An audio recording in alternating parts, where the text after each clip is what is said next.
So now let's talk about an example where we have a little bit more complexity. And the complexity is brought in by the fact that we have 2x as the argument. Not just sine of x as we did in all of our previous examples, but 2x. What do we do with that? And the way to start is to talk about it over the interval of all real numbers. So from negative to positive infinity, what values of x would solve this equation? Well, we'll follow our standard number of steps. First of all, let's isolate the sign in this equation. So we've got 2 sine 2x minus the square root of 3 is equal to 0. We'll add square root of 3 to both sides, so we get 2 sine of 2x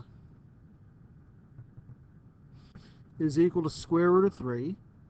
And then divide both sides by 2. Now remember, you can only divide out the 2 that's multiplied in front. The 2 that is inside of the argument cannot be removed from the argument. Let me repeat that.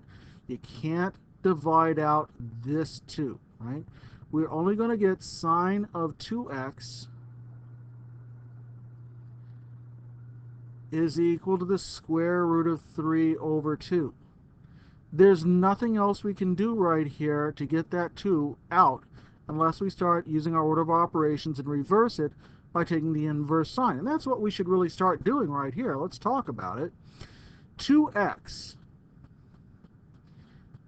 is going to be an angle whose inverse sine, whose sine would be equal to radical 3 over 2. So we take the inverse sine of radical 3 over 2, and this is going to give us a first quadrant angle in which this happens. Do we know that this happens to be the angle 2x would be equal to, in quadrant 1, pi over 3. Right? So in quadrant 1, 2x would equal pi over 3, but it's not just 2x equals pi over 3. We also know that in quadrant 2, 2x would be equal to pi minus pi over 3. That's 2 pi over 3. But we're looking over the interval from negative to positive infinity. So at this point, we have to state that the entire argument 2x is equal to pi over 3 plus 2 pi n, provided that n is an integer, and of course 2 pi over 3 plus 2 pi n. So we're not done yet. We still have a little bit more to go. We have to multiply both sides by 1/2 to isolate x. And if we do that, we actually come up with two equations. X is equal to 1/2 times pi over 3, which is pi over 6, plus 1/2 times 2 pi n, that's plus pi n. And our other angle is going to be x equals 2 pi over 3 times 1/2, that's pi over 3, plus 1/2 times 2 pi n, that's pi n. Okay, so you notice the order that I did that right here. I isolated sine of 2x first, then I took the inverse sign, setting it equal to 2x, and then finally isolated x at the very end. And that changes the nature of this solution right here. This means that we have two general solutions, including pi over 6 plus anything pi n times that, and pi over 3 plus pi n times that. That's our general solution right here over the interval from negative infinity to positive infinity. And that's the kind of thing that we might be looking for if that were the question.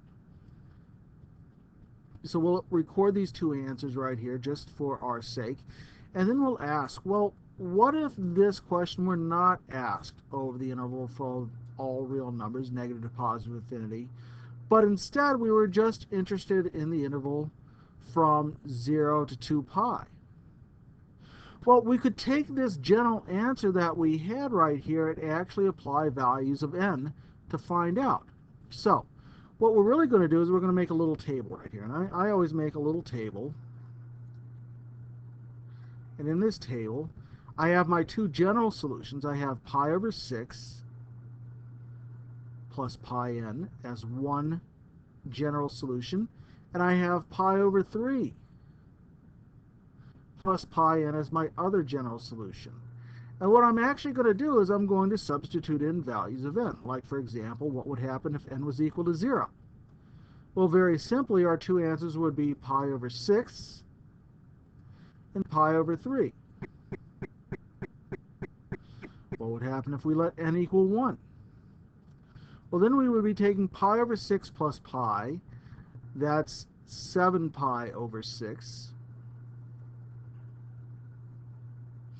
And we take n equals 1, substitute in this expression, so we take pi over 3 plus pi. That turns into 4 pi over 3. And we might just keep going until we get angles that are larger than 2 pi, but I'll tell you, if we added n equals 2 right here, would that work? Well, 2 pi plus pi over 6 is going to be 13 pi over 6, but that's too big, right?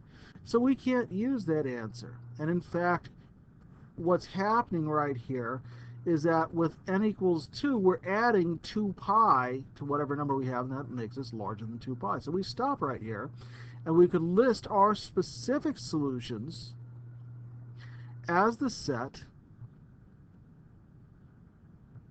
pi over 6, pi over 3, 7 pi over 6, and 4 pi over 3 as the set of all solutions on the interval from 0 to 2 pi that make this equation true. And so that's what we're going to be doing. How can we get the general solution and make it lead to our specific solution on the closed interval?